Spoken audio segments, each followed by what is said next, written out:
দেখো, আমার এই ভাবনাটা বহু দিন ধরে, জবের থেকে আমি ইউএসএতে চলে গেছি। আমার যখনই ইন্ডিয়াতে আসতাম, আমার একটা ধারণা ছিল যে ভারতবর্ষের একটা আলাদা ঐতিহ্য আছে। ভারতবর্ষের ছেলেমেয়েরা তাদের মা বাবাকে সব থেকে বেশি শ্রদ্ধা ও সম্মান করে। কিন্তু আমার এই মোহটা ভেঙে গেল। আমি বিয়ের পর থেকে যখন আমেরিকাতে চলে গেলাম এবং যখন আমি ফিরে এলাম, তখন আমি দেখলাম যে অ্যাকচুয়ালি সিনারিওটা টোটালি উল্টো। আমেরিকাতে ছেলেমেয়েরা তার বাবা মাকে কখনো ডাম্প করে না, আলাদা করে দেয় না। তারা ছোটোবেলা থেকেই তারা বিয়ে করে, তারা হয়তো কাছাকাছি বাড়িতে থাকে, কিন্তু অসম্মান করে না, বাবা মাকে বোঝা বলে মনে করে না। এখানে এসে আমি দেখলাম সিনারিওটা টোটালি আলাদা। এখানে বাবা মাকে বোঝা বলে মনে করা হয়। সেটা আমার কাছে ভীষণ হৃদয় বিদারক। কেন, আমার শ্বশুর শাশুড়িকে নিয়ে আমাদের জয়েন্ট ফ্যামিলি। আমি আমার বাপের বাড়ির থেকেও আমার শ্বশুর বাড়িতে অনেক বেশি আনন্দে, অনেক বেশি মজায় থেকেছি। আমি কোনোদিন মনে করিনি আমার শাশুড়ি আমার মা নয়। আমি তো কল্পনাও করতে পারি না যে শাশুড়িকে আমি আলাদা করে দেবো বা ওনাকে আমি দেখবো না। এটা আমাদের কল্পনার বাইরে। কিন্তু মনে হয় এটা আজকালকার জেনারেশনের এই সমস্যাটা, এটা তো আমি একদিনে ঠিক করতে পারবো না। কিন্তু আমি চেষ্টা করি আমার সিনেমার মাধ্যমে, যেহেতু আমি সিনেমা করি, সিনেমা বানাই, আমার সিনেমার মাধ্যমে, আমার লেখার মাধ্যমে, আমার বইয়ের মাধ্যমে, তোমাদের মাধ্যমে যাতে এটা প্রচার হোক, যাতে মানুষের মধ্যে যাতে কিছুটা কনসিয়াসনেসটা বাড়ে যে মা ডাকটা যে কতটা ভ্যালুয়েবল, কতটা ইনভ্যালুয়েবল, সেটা যদি ওনারা একটু উপভোগ করেন, একটু যদি মাইন্ড সেট আপটা চেঞ্জ করেন, মানে শুধু বউ বউ না করে একটু যদি মাকেও দেখেন, সেটা খুব ভালো হয়। তাহলে সমাজটা এগিয়ে যেতে পারে। এতগুলো মায়েদের সাথে সন্ধ্যা কাটানো, আমি কি বলবো, আমার কোনো ভাষা নেই। আমি কোনোদিনই সন্ধ্যাটা ভুলবো না। খুব ভালো লেগেছে, ভীষণ ভালো। আমি যখন আমেরিকা চলে যাব এই ছবিগুলো দেখবো, ভিডিওগুলো দেখবো, আবার যখন আসবো পরের বছর আবার এখানে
ভীষণ ভালো লাগলো, ভীষণ ভালো লাগলো।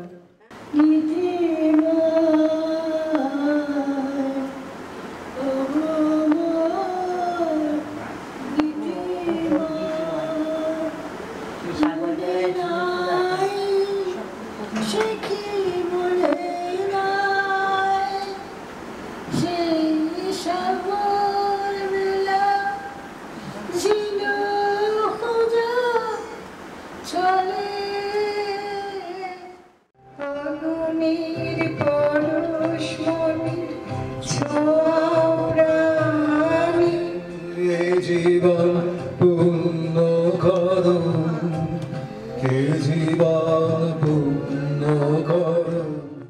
আমার তারিখ সাথী আকাশে উড়িছে বনপাতি, বাড়ি কুদুমায় সুধারে যায় বিদায় কালে কি বলো নাই, বাড়ি চাই বিদায় কালে কি বদনায় সে কি রয়ে গেল গো সিক্ত যুথির গন্ধ বিদনে মনে মনে কি দ্বিধা রেখে গেলে চলে। লাগছে আপনারা এসে যে আমাদের আনন্দ দিচ্ছেন, এটাই আমাদের সব থেকে বেশি পাওনা। কারণ আমাদের নিঃসঙ্গ জীবন, সংসার ছেড়ে ছেলে বউ মেয়ে সবাইকে ছেড়ে এখানে এসেছি।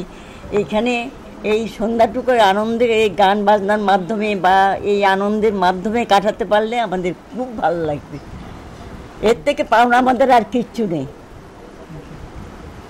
এইটুখানি সময় অন্তত আনন্দে কাটবে, এইটুখানি আর কি। আমরা এমনি নিজেরা আনন্দ করি আর কি, কি করব, এই নিয়ে তো থাকতে হবে আমাদের, এর মধ্যে আনন্দ খুঁজে পেতে হবে আমাদের।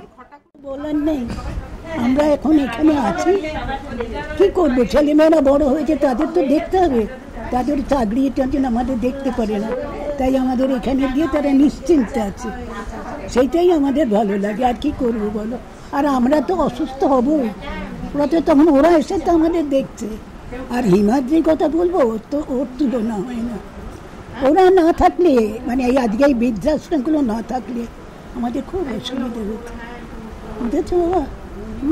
তোমরাও তোমাদের বাবা মাকে ভালো করে দেখবে, কেমন?